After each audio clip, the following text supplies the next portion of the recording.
Hi, good morning. രാവിലെ നമ്മളിങ്ങനെ ഉണർന്ന് വന്നിട്ട് നമ്മുടെ ഇങ്ങനെ വീടിൻ്റെ ചുറ്റുമൊക്കെ ഇങ്ങനെ നോക്കുമ്പോൾ കിട്ടുന്ന ഒരു പ്രത്യേക ഒരു സുഖമില്ല. ചെറിയ സൂര്യപ്രകാശവും അപ്പം അങ്ങനെ ഇറങ്ങി നോക്കിയപ്പോൾ പുതിയതായിട്ട് കുറേ കാഴ്ചകൾ നമ്മുടെ വീട്ടിലില്ലാതിരുന്ന കുറേ കാഴ്ചകളൊക്കെ കണ്ടു കേട്ടോ. അപ്പം ഇന്നലെ വൈകുന്നേരം ഒരു അപ്രതീക്ഷിതമായൊരു അതിഥി വന്നു. അതിഥി എന്ന് പറയുമ്പം ഇവിടെ ഉള്ള അതിഥിയാണ്, പക്ഷേ വന്നപ്പം കുറേ കൂട്ടുകാരെ കൊണ്ടാണ് വന്നിട്ട് പോയപ്പോഴെന്താ നമ്മുടെ കുറേ കാര്യങ്ങളും കൊണ്ടങ്ങ് പോയി. അപ്പം എന്താ അത് കാണിക്കാവേ. ആളാരാന്ന് മനസ്സിലായി കാണുമോ എന്തോ, ഇപ്പം കാണിക്കാം, അന്നേരം മനസ്സിലാവും ആളാരാന്ന്. കണ്ടോ, നല്ലോണം നിന്നൊരു റബ്ബറാ. ഇപ്പം ആളെ മനസ്സിലായല്ലോ, ആശാൻ തന്നെ. വേറെ കുറച്ചും ഉണ്ട് കേട്ടോ. ഇത് നമ്മുടെ അയ്യത്തെ റബ്ബറിൻ്റെതാണേ.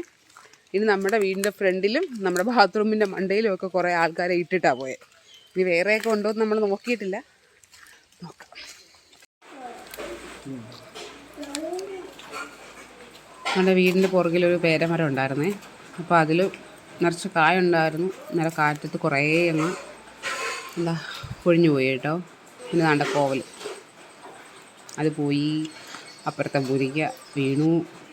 പിന്നെ നാണ്ട വീടിന് മുന്നിലുള്ള ചെടിയാണ്, അത് ഫുള്ള് കാറ്റത്തൊടിഞ്ഞു വീണു.